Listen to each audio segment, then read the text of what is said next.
हाँ जी, hello students. ਅੱਜ ਦਾ ਜਿਹੜਾ ਟੌਪਿਕ ਹੈ ਆਪਣਾ ਡਾਇਰੈਕਸ਼ਨ ਕੋਸਾਈਨਸ ਦੇ ਉੱਤੇ ਹੈ। ਮਤਲਬ ਡਾਇਰੈਕਸ਼ਨ ਕੋਸਾਈਨ 10 ਤੁਹਾਨੂੰ ਪਹਿਲਾਂ ਹੀ ਦਿੱਤੇ ਸੀਗੇ ਤੁਹਾਡੇ ਕੋਲ, ਪਰ ਜਿਹੜਾ ਹੈਗਾ ਇਹ ਤੁਹਾਡੇ ਕੋਲ ਬਾਈ ਸਪੈਸੀਫਿਕਲੀ ਜਿਹੜੇ ਪੇਪਰ 'ਚ ਕੁਐਸਚਨ ਆਏ ਹੋਏ ਨੇ ਉਹ ਸਪੈਸੀਫਿਕਲੀ ਪੇਪਰ 'ਚ ਆਏ ਹੋਏ ਕੁਐਸਚਨ ਡਿਸਕਸ ਕਰ ਰਹੇ ਨੇ। ਕੋਈ ਜ਼ਿਆਦਾ ਵੱਡੀ ਰੌਕਟ ਸਾਇੰਸ ਨਹੀਂ ਹੈਗੀ ਤੁਹਾਡੇ ਕੋਲ। ਤੁਸੀਂ ਦੇਖੋ, ਤੁਸੀਂ ਡਾਇਰੈਕਸ਼ਨ ਕੋਸਾਈਨ ਦੀ ਡੈਫੀਨੇਸ਼ਨ ਕੀ ਪੜ੍ਹੀ ਸੀਗੀ? It is the cos of the angle which the given line, it is the cos of the angle which the given line makes with positive direction of x axis, y axis ਤੇ z axis. X axis ਦੀ positive direction ਨਾਲ alpha ਬਣਦਾ, ਦੂਜੀ y axis ਨਾਲ z axis ਨਾਲ ਤੁਹਾਡੇ ਪਾਸ ਗਾਮਾ ਬਣਦਾ ਹੈਗਾ। ਠੀਕ ਹੈ ਜੀ। ਤੇ ਜਿਹੜਾ ਹੈਗਾ ਇਹ ਤਿੰਨ, ਔਰ ਇਹਦੀ ਖਾਸੀਅਤ ਕੀ ਹੁੰਦੀ ਹੈ? L square plus M square plus N square is equal to 1 ਹੁੰਦਾ ਹੈਗਾ ਤੁਹਾਡੇ ਕੋਲ। ਇਹਦੀ ਖਾਸੀਅਤ ਹੈਗੀ ਹੈ ਤੁਹਾਡੇ ਕੋਲ। ਠੀਕ ਹੋ ਗਿਆ ਜੀ। ਔਰ ਜਿਹੜੀਆਂ ਇਹ ਪੋਸੀਬਿਲਿਟੀਜ਼ ਹੈ ਨਾ ਤੁਹਾਡੇ ਕੋਲ ਵੀ l square m square is equal to 1 ਹੁੰਦਾ ਹੈਗਾ ਤੁਹਾਡੇ ਕੋਲ, ਇਹਦੇ ਉੱਤੇ ਵੀ ਕੁਐਸਚਨ ਇੱਕ ਬਣ ਜਾਂਦਾ ਹੈਗਾ। ਉਹ ਆਪਾਂ ਪਹਿਲਾਂ ਤਾਂ ਆਹ ਕੁਐਸਚਨ ਪੇਪਰ ਵਾਲੇ ਦੇਖੀਏ, ਫਿਰ ਮੈਂ ਤੁਹਾਨੂੰ ਉਹ ਵੀ ਸਮਝਾਉਣਾ। ਕਿਉਂਕਿ ਐਕਸ ਦੀ ਥਾਂ 'ਤੇ ਤੁਸੀਂ ਨਾ ਕਾਸ ਸਕੇਅਰ ਅਲਫਾ ਲਿਖੋਗੇ, ਉਰੇ ਕਾਸ ਸਕੇਅਰ ਬੀਟਾ ਲਿਖੋਗੇ, ਉਰੇ ਲਿਖੋਗੇ cos square gamma is equal to 1। ਆਹ ਵਾਲੀ ਆਪਸ਼ਨ ਆ ਗਈ ਤੁਹਾਡੇ ਕੋਲ। ਹੁਣ ਨਾ ਜਦੋਂ ਤੁਸੀਂ ਟ੍ਰਿਗਨੋਮੈਟਰੀ ਦੀ ਗੱਲ ਕਰਦੇ ਹੋ, ਟ੍ਰਿਗਨੋਮੈਟਰੀ ਦੇ ਵਿੱਚ ਇਹਦੇ ਕਈ ਸਾਰੇ ਫਾਰਮੂਲੇ। ਇਹਦਾ ਮਤਲਬ ਪੇਪਰ 'ਚ ਇੱਕ ਵਾਰ ਪੁੱਛਿਆ ਗਿਆ, ਇੱਕ ਵਾਰ ਨਾ ਉਹਨੇ ਡਾਇਰੈਕਸ਼ਨ ਕੋਸਾਈਨ ਵਾਲਾ ਫਾਰਮੂਲਾ ਉਹਨੇ ਇਨ ਟਰਮਸ ਆਫ ਸਾਈਨਸ ਪੁੱਛ ਲਿਆ, ਤਾਂ ਕੋਈ ਦਿੱਕਤ ਵਾਲੀ ਗੱਲ ਨਹੀਂ ਕਿ ਜਿਵੇਂ 1 ਮਾਈਨਸ ਹੈ, ਇਹਨੂੰ 1 ਮਾਈਨਸ ਮੈਂ ਸਾਈਨ ਸਕੇਅਰ ਅਲਫਾ ਕਹਿ ਦਾਂ, 1 ਮਾਈਨਸ ਸਾਈਨ ਸਕੇਅਰ ਬੀਟਾ ਕਹਿ ਦਾਂ, 1 ਮਾਈਨਸ ਸਾਈਨ ਸਕੇਅਰ ਗਾਮਾ ਕਹਿ ਦਾਂ ਇਕੁਅਲ ਟੂ 1। ਤਾਂ ਸਾਰੇ ਸਾਈਨ ਉੱਧਰ ਚਲੇ ਗਏ, 3 ਮਾਈਨਸ 2, ਅਲਟੀਮੇਟਲੀ ਇਹ 2 is equal to sine square alpha plus sine square beta plus sine square gamma. So ਇੱਦਾਂ ਦਾ ਵੀ ਐਕਸਪ੍ਰੈਸ਼ਨ ਜਿਹੜਾ ਹੈ ਉਹ ਇੱਕ ਵਾਰ ਪੇਪਰ 'ਚ ਪੁੱਛਿਆ ਗਿਆ, ਕਿਉਂਕਿ ਬੱਚਾ ਕਾਸ ਨਾਲ ਫੈਮੀਲੀਅਰ ਹੁੰਦਾ ਹੈਗਾ ਤੁਹਾਡੇ ਪਾਸ। ਅਗਲੇ ਨੇ ਪੁੱਛ ਲਿਆ ਸਾਈਨ, ਅਤੇ ਫਿਰ ਕਈ ਵਾਰ ਬੱਚਾ ਤੁੱਕਾ ਮਾਰਨ ਲੱਗਦਾ ਵੀ ਕਾਸ ਵੀ 1 ਹੀ ਹੋਣਾ, ਫਿਰ ਸਾਈਨ ਵੀ 1 ਹੀ ਹੋਣਾ। ਨਹੀਂ, ਸਾਈਨ 2 ਰਹੇਗਾ। Sine square alpha plus sine square beta plus sine square gamma, ਇਹਦੀ ਵੈਲਿਊ 2 ਰਹੇਗੀ ਤੁਹਾਡੇ ਕੋਲ। ਠੀਕ ਹੈ ਜੀ। ਸੋ ਇਸ ਚੀਜ਼ ਦੀ ਆਪਾਂ ਨੇ ਖਿਆਲ ਰੱਖਣਾ ਹੈਗਾ ਤੁਹਾਡੇ ਕੋਲ ਬਈ। ਜੇ ਹੁਣ ਇਸ ਤੋਂ ਬਾਅਦ ਤੁਹਾਨੂੰ ਇਹ ਵੀ ਪਤਾ ਤੁਹਾਡੇ ਕੋਲ, ਚਲੋ ਮੈਂ ਇਹ ਬਾਅਦ 'ਚ ਫਰਦਰ ਕਰਦੇ ਹਾਂ, ਆਪਾਂ ਪੇਪਰ ਵਾਲੀ ਗੱਲ ਕਰੀਏ। ਸੋ ਪਹਿਲੀ ਚੀਜ਼ ਸਾਇੰਸ, ਸਿਰਫ ਤੁਹਾਨੂੰ ਸ਼ਾਰਟ ਕੁਐਸਚਨ ਇਹ ਆ ਸਕਦਾ ਐਲ ਸਕੇਅਰ ਐਮ ਸਕੇਅਰ ਐਨ ਸਕੇਅਰ ਦੀ ਵੈਲਿਊ ਕਿੰਨੀ ਹੁੰਦੀ ਹੈ, ਤਾਂ ਆਨਸਰ ਆ ਗਿਆ ਜੀ 1। ਦੂਜੀ ਚੀਜ਼ ਤੁਹਾਨੂੰ ਇਹ ਆ ਸਕਦੀ ਹੈਗੀ ਹੈ ਤਾਂ ਕਾਸ ਦੀ terms, cos square alpha cos square beta cos square gamma 1। ਤੀਜੀ ਚੀਜ਼ ਤੁਹਾਨੂੰ ਇਹ ਆ ਸਕਦੀ ਹੈ sine square alpha sine square beta sine square gamma is equal to 2। 1 2 3 1 ਘਟਿਆ 2। ਠੀਕ ਹੈ ਜੀ। ਹੁਣ ਆਪਾਂ ਪਹਿਲਾ ਕੁਐਸਚਨ ਪੇਪਰ ਵਾਲਾ ਲਈਏ। ਇਹ ਸਾਰੇ ਕੁਐਸਚਨ ਪੇਪਰਾਂ 'ਚ ਆਏ ਹੋਏ ਆ, ਅਲੱਗ ਅਲੱਗ ਸਾਲਾਂ 'ਚ ਆਏ ਹੋਏ ਆ, ਤਾਂ ਉਹ ਸਾਰੇ। ਇਹ line makes 60 degree 90 degree 30 degree with coordinate axis, find the direction cosines. So ਜਿਹੜਾ ਐਲ ਹੁੰਦਾ ਉਹ ਤੁਹਾਡਾ ਵਿਦ ਕੋਆਰਡੀਨੇਟ ਐਕਸਿਸ ਹੈ, ਇਹ ਸੀਰੀਅਲ ਵਾਈਜ਼ ਹੀ ਹੁੰਦਾ। ਤਾਂ ਪਹਿਲਾ ਤੁਹਾਡਾ ਜਿਹੜਾ ਹੈਗਾ ਕਾਸ 60 ਡਿਗਰੀ ਐਲ ਹੋ ਗਿਆ, ਤੁਹਾਡਾ ਐਮ ਹੋ ਗਿਆ ਜਿਹੜਾ ਕਾਸ 90 ਡਿਗਰੀ, ਅਤੇ ਤੁਹਾਡਾ ਜਿਹੜਾ ਐਨ ਹੋ ਗਿਆ ਉਹ ਕਾਸ 30 ਡਿਗਰੀ ਹੋ ਗਿਆ। ਕਾਸ 60 ਡਿਗਰੀ 1/2, ਕਾਸ 90 ਡਿਗਰੀ 0, ਕਾਸ 30 ਡਿਗਰੀ √3/2। ਇਹਨਾਂ ਨੂੰ ਸਕੇਅਰ ਕਰਕੇ ਐਡ ਕਰੇ ਤੇ 1 ਬਣ ਰਿਹਾ L square plus M square, ਕਿਉਂਕਿ ਵੈਰੀਫਾਈ ਵੀ ਨਾਲ ਹੀ ਹੋ ਜਾਂਦਾ ਨਾ।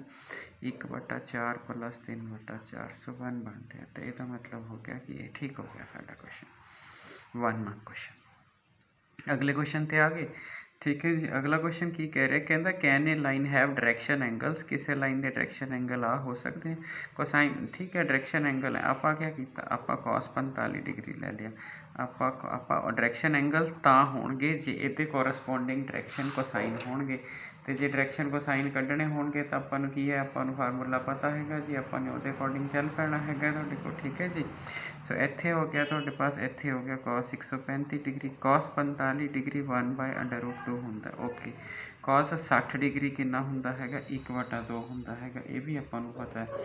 ਕਾਸ 135 ਡਿਗਰੀ ਤੁਹਾਨੂੰ ਕੁਆਡਰੈਂਟ ਦੇਖਣੇ ਆਉਂਦੇ ਹੋਣਗੇ, ਤਾਂ ਆਹ ਹੁੰਦਾ ਹੈਗਾ, ਕਿਉਂਕਿ 90 ਪਲੱਸ 45 ਹੈ, ਨੈਗੇਟਿਵ ਜਿਹੜਾ ਹੈਗਾ ਉਹ ਆ ਜਾਣਾ, ਅਤੇ ਉਹੀ ਹੈ।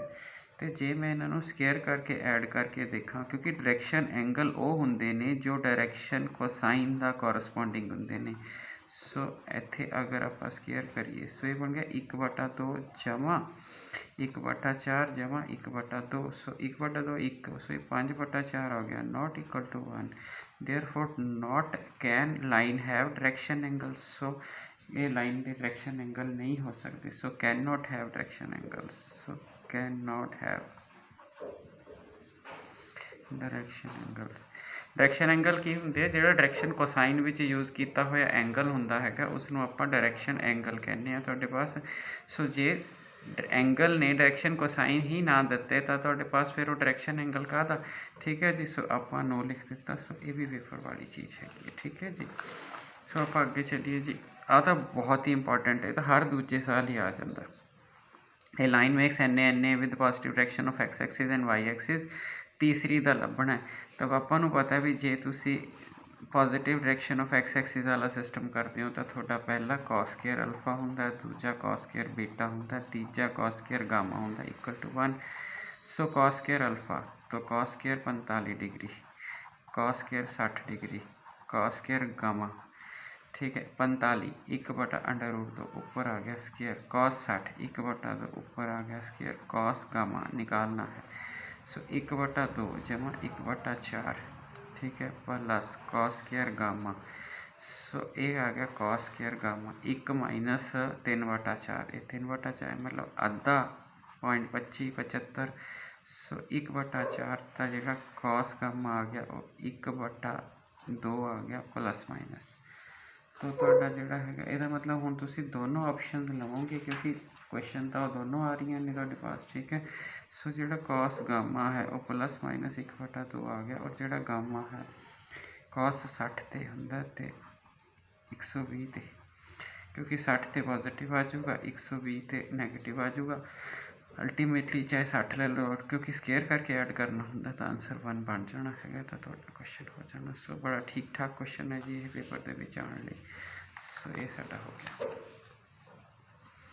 ਹਾਂਜੀ ਕਹਿੰਦਾ ਉਸ ਤੋਂ ਬਾਅਦ ਅਗਲਾ ਕੁਐਸਚਨ, ਇਹ ਵੀ ਪੇਪਰ ਦੀ ਗੱਲ ਕਰੀਏ ਤਾਂ ਇਹ ਵੀ ਵਾਵਾ ਵਾਰੀ ਪੇਪਰ 'ਚ ਆਇਆ ਹੋਇਆ ਹੈ। ਕਹਿੰਦਾ find the direction cosine of a line which is equally inclined with axis. So direction cosine equally inclined. ਠੀਕ ਹੈ ਜੀ। ਤੇ ਉਸ ਤੋਂ ਬਾਅਦ ਹਾਊ ਮੈਨੀ ਸੱਚ ਲਾਈਨ। ਠੀਕ ਹੈ ਸੱਚ ਲਾਈਨਸ ਆਰ ਤੁਹਾਡੇ ਪਾਸ ਤੇ ਕਿੰਨੀਆਂ ਲਾਈਨਾਂ ਹੈਗੀਆਂ ਤੁਹਾਡੇ ਪਾਸ। ਠੀਕ ਹੈ ਜੀ। ਹੁਣ ਅਗਰ ਆਪਾਂ ਇਕੁਅਲੀ ਇਨਕਲਾਈਨਡ ਕਰਦੇ ਹਾਂ ਨਾ ਤੁਹਾਡੇ ਕੋਲ ਤਾਂ ਆਪਣੇ ਕੋਲ ਦੋ ਆਪਸ਼ਨਸ ਆ ਜਾਂਦੀਆਂ ਨੇ। ਇਹਦਾ ਖਿਆਲ ਰੱਖਣਾ ਕਿਉਂਕਿ ਜਦੋਂ ਦੇਖੋ ਜਦੋਂ ਪੇਪਰ 'ਚ ਇਕੱਲਾ ਆਇਆ ਨਾ ਇਕੁਅਲੀ ਇਨਕਲਾਈਨਡ ਤਾਂ ਜੋ ਤੁਸੀਂ ਕਰਤਾ ਬੱਚੇ ਨੇ ਉਹ ਠੀਕ ਕਰਤਾ ਟੀਚਰ ਨੇ। ਬਟ ਇੱਥੇ ਪ੍ਰੋਬਲਮ ਹੈ ਕਿ ਇਹਨੇ ਇੱਕ ਪਿੱਛੇ ਸਵਾਲ ਇਹ ਵੀ ਪੁੱਛ ਲਿਆ, ਇਹ ਇੱਕ ਅੱਧੀ ਵਾਰ ਪੁੱਛਿਆ ਗਿਆ ਔਰ ਇਹ ਚੀਜ਼ ਪ੍ਰੋਬਲਮ ਕ੍ਰੀਏਟ ਕਰ ਦਿੰਦੀ ਹੈ। ਕਿਉਂਕਿ ਦੇਖੋ ਜੇ ਮੈਂ ਤੁਹਾਨੂੰ ਐਵੇਂ ਕਹਾਂ ਸਪੋਜ਼ ਆਪਾਂ ਕਹੀਏ ਵੀ ਆਹ ਲਾਈਨ ਕੱਟਦੀ ਹੈ। ਠੀਕ ਹੈ। ਤੁਸੀਂ ਕਹੋ this is the angle between this ਅਤੇ ਉੱਥੇ ਬੱਚਾ ਕੁਐਸਚਨ ਅਰਾਈਜ਼ ਕਰ ਜੇ ਕਹਿੰਦੇ ਧਿਆਨ ਨਾਲ ਸਮਝਣਾ ਮੈਂ ਕਹਿਣਾ ਕੀ ਚਾਹ ਰਿਹਾ ਵਾਂ। ਇੱਕ ਤੁਸੀਂ ਕਿਹਾ ਐਂਗਲ ਬਿਟਵੀਨ ਅਲਫਾ। ਠੀਕ ਹੈ ਜਿਹਨੇ ਸੱਤ ਬਚਨ ਕਹਿ ਕੇ ਮੰਨਣਾ ਉਹਨੇ ਮੰਨ ਲੈਣਾ। ਪਰ ਇੱਕ ਬੰਦਾ ਕਹਿੰਦਾ ਕਿ ਸਰ ਇਹਨੂੰ ਵੀ ਤਾਂ ਐਂਗਲ ਬਿਟਵੀਨ ਲਾਈਨਸ ਕਿਹਾ ਜਾ ਸਕਦਾ ਔਰ ਤੁਹਾਨੂੰ ਮੰਨਣਾ ਹੀ ਪੈਣਾ ਇਹ ਵੀ ਤਾਂ ਇਸੇ ਪਾਈ ਮਾਈਨਸ ਅਲਫਾ ਹੈ। ਇਹਨੂੰ ਵੀ ਤਾਂ ਐਂਗਲ ਬਿਟਵੀਨ ਲਾਈਨਸ ਕਿਹਾ ਜਾ ਸਕਦਾ, ਇਹ ਅਲਫਾ ਹੀ ਹੈ।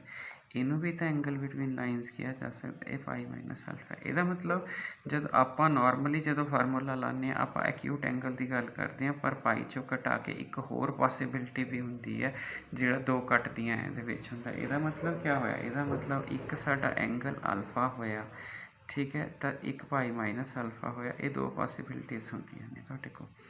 ਅਤੇ ਜੇ ਮੈਂ cos ਅਲਫਾ ਲੈ ਲਾਂ ਤਾਂ ਪਹਿਲਾ ਕੇਸ ਲੈ ਲਾਂ ਤਾਂ ਇਹ ਤਿੰਨੇ ਐਂਗਲ ਸੇਮ ਨੇ ਤਾਂ cos ਅਲਫਾ ਅਤੇ cos ਅਲਫਾ ਹੋ ਜਾਊਗਾ। ਠੀਕ ਹੈ ਜੀ। ਅਤੇ ਇਹ ਵਾਲੀ ਚੀਜ਼ ਆਪਾਂ ਨੂੰ ਮਿਲ ਜੂਗੀ ਤੁਹਾਡੇ ਕੋਲ। ਠੀਕ ਹੈ ਜੀ। ਜੇ ਇਸ ਕੇਸ ਦੀ ਗੱਲ ਕਰੀਏ ਆਪਾਂ ਤੁਹਾਡੇ ਕੋਲ ਕਹਿੰਦਾ find the direction cosine of line which is equally inclined with axis. Equally inclined ਹੈ, ਇਕੁਅਲੀ ਇਨਕਲਾਈਨਡ ਦੇ ਵਿੱਚ ਐਂਗਲ ਵਾਹ ਵੀ ਵਰਤ ਸਕਦੀ ਹੈ। ਠੀਕ ਹੈ ਜੀ। तो एंगल वाह भी वरत सकती है cos पाई माइनस अल्फा है ना, cos पाई माइनस अल्फा। तुम कहोगे आपस च क्रॉसिंग भी हो सकती, एक वो वरत ले वो मैं थोड़ा इस पार्ट समझाना। तो एक angle cos pi minus alpha. So आ वाली पॉसिबिलिटी भी है कि find the direction cosine which make equally inclined with axis. मतलब वो line equally inclined with axis है। इक्वली इनक्लाइंड एक्सिस का मतलब है कि जो होएगा वो सेम होएगा, क्रॉसिंग अदरवाइज नहीं हो सकती। ठीक है बई ਜਿਹੜਾ ਹੈਗਾ ਇੱਥੇ ਨਹੀਂ ਤੁਸੀਂ ਕਹੋ cos ਅਲਫਾ ਚੱਲੇ ਜਾ ਸਕਦਾ ਕਿਉਂਕਿ ਜਾਂ ਤਾਂ ਆਹੀ ਤਿੰਨੇ ਬਣਨਗੇ ਇਕੁਅਲੀ ਇਨਕਲਾਈਨਡ ਵਾਲੇ ਜਾਂ ਆਹੀ ਤਿੰਨੇ ਬਣਨਗੇ। ਸੋ ਜੇ ਇਹਨਾਂ ਦੀ ਗੱਲ ਕਰਾਂ ਮੈਂ ਇਹ ਤਾਂ cos ਅਲਫਾ ਆ ਹੀ ਗਏ। ਠੀਕ ਹੈ। ਇੱਥੇ ਕਰਾਂ ਇਹ ਨੈਗੇਟਿਵ cos ਅਲਫਾ ਅਤੇ ਨੈਗੇਟਿਵ cos ਅਲਫਾ ਆ ਗਈ। ਹੁਣ ਆਪਾਂ ਨੂੰ ਇਹ ਪਤਾ L square plus M square equal to 1 ਹੁੰਦਾ। ਅਤੇ ਇਹਦਾ ਮਤਲਬ ਜੇ ਮੈਂ cos ਸਕੇਅਰ ਅਲਫੇ ਦੀ ਗੱਲ ਕਰਾਂ तो चाहे प्लस पावा चाहे माइनस पावा, उरे तो कॉस स्केयर अल्फा ही आना, उरे भी कॉस स्केयर अल्फा ही आना, उरे भी कॉस स्केयर अल्फा ही आना, equal to 1। 3 time cos square alpha equal to 1। ठीक हो गया जी। सो कॉस अल्फे की वैल्यू जी आ गई, चाहे तो उरे प्लस माइनस ला लो चाहे उत्थे ला दो। तो अल्टीमेटली जे तुम उरों कटोगे कॉस अल्फा 1/√3 आ गया, तो इन्हें जाना कित्थे है, या तो इत्थे जाएगा या तो इत्थे जाएगा। सो कुछ लोग ऐदा कढ़ लेंदे ने, कुछ लोग प्लस माइनस पा लेंदे ने, वो कोई दिक्कत नहीं गी। हुण क्वेश्चन की हैगा, उन्हें क्या सी find the direction cosine of a line which is equally inclined. So direction cosine of the line तुहाडे कोल ना आ ऑप्शनस आ जांदियां तुहाडे कोल बई plus minus 1/√3, plus minus 1/√3, plus minus 1/√3। सो ये ऑप्शनस आ जांदियां ने तुहाडे कोल जिहड़ा हैगा। तो हुण जिहड़ा हैगा तुहाडे कोल अगे की हैगा तुहाडे कोल, कहंदा how many such lines are possible. इत्थे बहुत ध्यान रखना हैगा तुहाडे कोल, ठीक है। हाउ मैनी सच लाइनस, 3 चीज़ों के साइन आप सिलेक्ट करने ने, 3 चीज़ों के ਇਹਦਾ साइन सिलेक्ट करना है। How many such lines are possible, how many such lines are possible, ठीक है। तो जिहड़ा हैगा तुहाडे कोल तुसीं पहला पॉजिटिव, दूजा नैगेटिव, तीजा नैगेटिव लै सकते हो। पहला नहीं मतलब पहली ऑप्शन दियां तुहाडे कोल चॉइसिस कितनियां ने, तुसीं प्लस भी लै सकते हो माइनस भी लै सकते हो। दूजी ऑप्शन दियां चॉइसिस कितनियां ने, प्लस भी लै सकते हो माइनस भी। तीजी ऑप्शन दियां चॉइसिस कितनियां ने तुहाडे पास, तो अल्टीमेटली 8 वेज हो सकती हैं तुहाडे कोल। कॉइन वाला सिस्टम ही है, पहली चॉइस की है हैड और टेल, दूजी चॉइस की है टोटल नंबर ऑफ वेज की है। मतलब तुसीं कॉइन नाल एनालॉजी डेवलप कर सकते हो कॉइन नाल। सो एक कॉइन को हैड टेल होंगी, हैड टेल अगर ये पूरियां अरेंज करनियां होण तां कितनियां पॉसिबिलिटीज़ हैं। सो 8 वेज होंगे। How many such lines are possible 8। और तुसीं ट्राई करके देखियो, अरेंज करके देखियो क्या बना सकते हो। कि कल नूं आपां 4 नंबर के सवाल च भी कह दिए ये 8 अरेंज करके दिखाओ, तो तुसीं क्या ये 8 अरेंज कर सकते हो। हाँ होनियां चाहिदियां ने। मतलब ऐ करना ना, पहला प्लस 1/√3 ले लेना, ठीक है। मतलब जिवें तुसीं आ ले ली तो अगे नैगेटिव ले ली। हुण इस प्लस नूं अगलियां 2 पोजीशनां शफल कर दो। हुण इस प्लस नूं इत्थे शफल कर दो। 2 प्लस हो गई यानी कि 2 हैड हो गई। हुण 2 टेल लैनी है। हुण एक नैगेटिव नूं शफल कर लो, फिर एक सारा पॉजिटिव, एक सारा नैगेटिव। सो 8 पॉसीबिलिटीज़ तुहाडियां बन जाणगियां। ये तुहाडा होमवर्क है और मैनूं लगदा है कि तुसीं सारे आराम नाल कर सकते हो, तुहाडे कोल कोई दिक्कत वाली गल है नहीं कि तुहाडे कोल। तो उस तो बाद कहंदा 1 direction ratios of the line है, कहंदा डायरैक्शन कोसाइन की होंगे। सो डायरैक्शन कोसाइन 1 दा स्केयर माइनस 2 दा स्केयर माइनस 2 दा स्केयर विद इन रूट है ना। सो 1/3 समझते हो ना, ये सारे दे नीचे लिखना है। -2 नीचे भी आही लिखना √9, तो -2 नीचे भी √9 लिखना है। सो अल्टीमेटली 1/3 -2/3 -2/3 आ गई। नैगेटिव तुसीं उड़ा भी सकते हो। सो 2/3 सो 2/3 आ पॉसिबिलिटीज़ हो सकती हैं, ठीक है जी। सो ये हो सकती है तुहाडे पास। दूसरी चीज़ जिहड़ी हैगी है, ਇਹਦਾ एक तरीका होर भी हैगा तुहाडे कोल। ਉਹ ਕੀ ਹੁੰਦਾ कि ये डायरैक्शन रेशोज़ ने।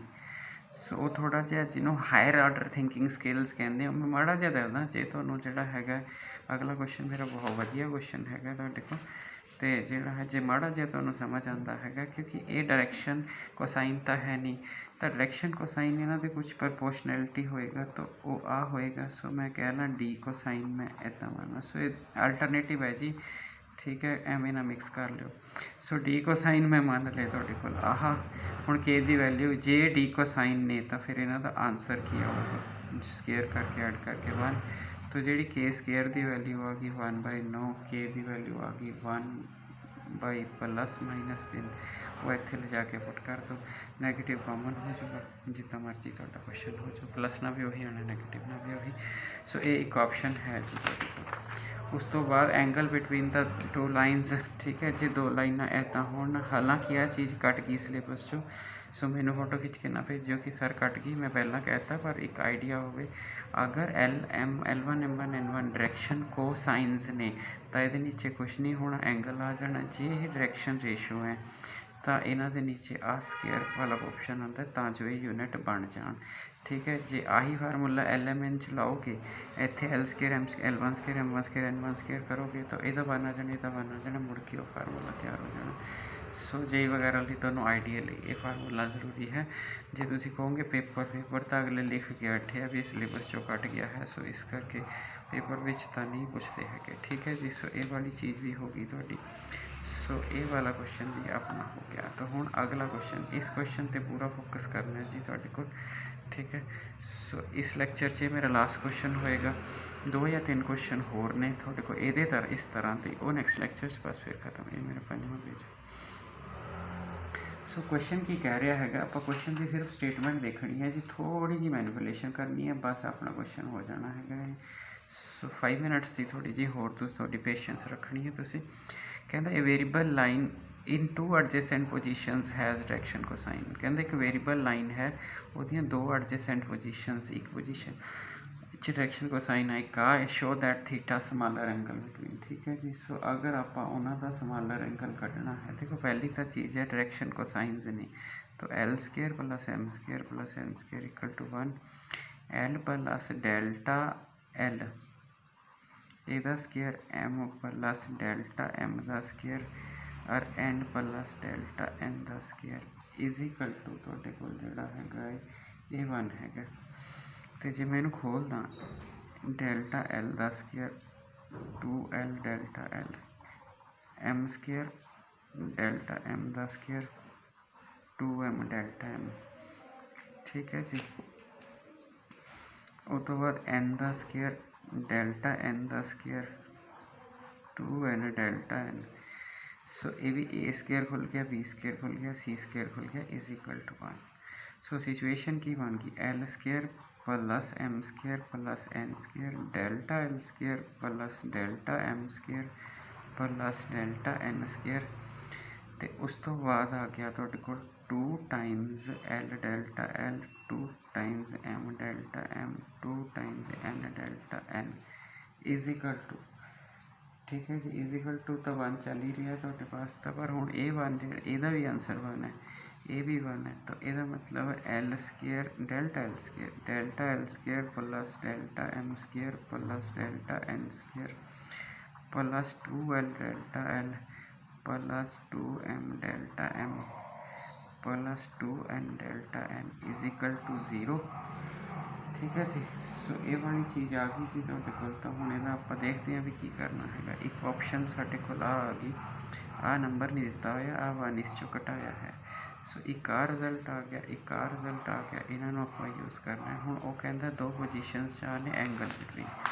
सो कॉस थीटा का जिहड़ा फार्मूला है, कॉस ऑफ स्मॉलर थीटा होएगा L प्लस डेल्टा L होगा, फिर M प्लस डेल्टा M होगा, फिर N प्लस डेल्टा N होगा।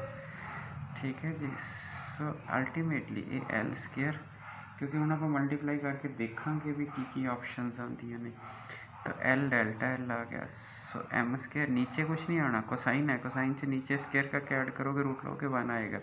M स्केयर, सो M डेल्टा M आएगा, सो ये N square N delta N आएगा। L square plus M square plus N square. ठीक है, जोड़ पा के L delta L plus M delta M plus N delta N, ये वाली चीज़ तो कॉस डेल्टा थीटा। हम आपने सवाल देखो प्रूव की करना है, जो आप प्रूव करना है वो आप नेड़े तेड़े भी नहीं है तुहाडे कोल, क्यों? क्योंकि वो तो एक डेल्टा स्केयर कह रहा है, फिर L square delta L square तो आ वाली चीज़ां कह रहे हैं, तो ये चीज़ां हाले तो आप लिया ही नहीं कितों। ठीक है, हुण अगर स्मॉल वैल्यू ऑफ थीटा होवे तो साइन थीटा रिजेक्ट होंदा कॉस नहीं होंदा, तो कॉस थीटे की value in terms of sine 1 minus 2 sine square delta theta by 2 ये भी हो सकती है। L square M square N square की वैल्यू थोड़ी 1 हो सकती है, थोड़ी को L स्केयर M स्केयर तो 1 हो ही सकता। ठीक है जी, हुण इत्थे L delta L plus M delta M plus N delta N ये आ गया।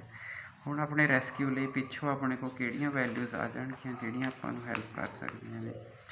ਆਹ ਵਾਲੀ ਜਿਹੜੀ ਵੈਲਿਊ ਹੈ ਨਾ L square M square delta square, ਇਹ ਇਸ ਦੀ ਡੈਲਟੇ ਦੀ ਟਰਮ 'ਚ ਆ ਸਕਦੀ। ਦੇਖੋ ਉਰੋਂ ਹੀ ਕਰ ਲਓ, ਚਾਹੇ ਡੈਲਟਾ L ਦਾ ਸਕੇਅਰ ਪਲੱਸ ਡੈਲਟਾ M ਦਾ ਸਕੇਅਰ ਪਲੱਸ ਡੈਲਟਾ N ਦਾ ਸਕੇਅਰ, ਇਹ -2 L delta L plus M delta M plus N delta N।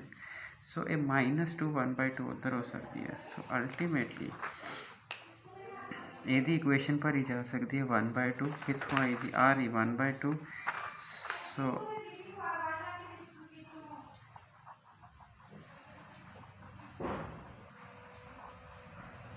ਸੋ ਡੈਲਟਾ L ਦਾ ਸਕੇਅਰ ਡੈਲਟਾ M ਦਾ ਸਕੇਅਰ, ਸੋ ਇਹ ਵਾਲੀ ਚੀਜ਼ ਆਪਣੇ ਕੋਲ ਆ ਗਈ। ਠੀਕ ਹੈ ਜੀ। ਸੋ ਇਹ ਚੀਜ਼ ਹੋ ਗਈ ਤੁਹਾਡੇ ਕੋਲ। ਤਾਂ ਜਿਹੜਾ ਹੈਗਾ ਇਹ ਤੁਹਾਡੇ ਕੋਲ ਇੱਥੇ 1 ਹੈ, ਇੱਥੇ 2 ਹੈ, ਇੱਥੇ ਸਾਈਨ ਸਕੇਅਰ ਡੈਲਟਾ θ/2 ਹੈ। ਹਲੇ ਵੀ ਕਿਆ ਅਸੀਂ ਉੱਥੇ ਨੇੜੇ ਤੇੜੇ ਪਹੁੰਚੇ ਹਾਂ? ਡੈਲਟਾ ਦਾ ਸਕੇਅਰ ਚਾਹੀਦਾ। ਠੀਕ ਹੈ, L ਸਕੇਅਰ M ਸਕੇਅਰ ਚਾਹੀਦੇ। ਠੀਕ ਹੈ, ਇੰਟਰੋਡਿਊਸ ਹੋ ਗਏ, ਬਟ ਹਲੇ ਵੀ ਜਿਹੜਾ ਹੈਗਾ ਉਹ 1/2 ਵੀ ਹੈਗਾ ਅਤੇ ਉਹ ਵੀ ਹੈ। ਸੋ ਇਹ ਇਹਦੇ ਨਾਲ ਕੈਂਸਲ ਹੋ ਜਾਏਗਾ। ਠੀਕ ਹੋ ਗਿਆ ਜੀ। ਜੋ ਇਹਦੇ ਨਾਲ ਕੈਂਸਲ ਹੋ ਜਾਏਗਾ, ਤਾਂ ਹੁਣ ਆਪਾਂ ਦੇਖੀਏ ਤੁਹਾਡੇ ਕੋਲ ਬਈ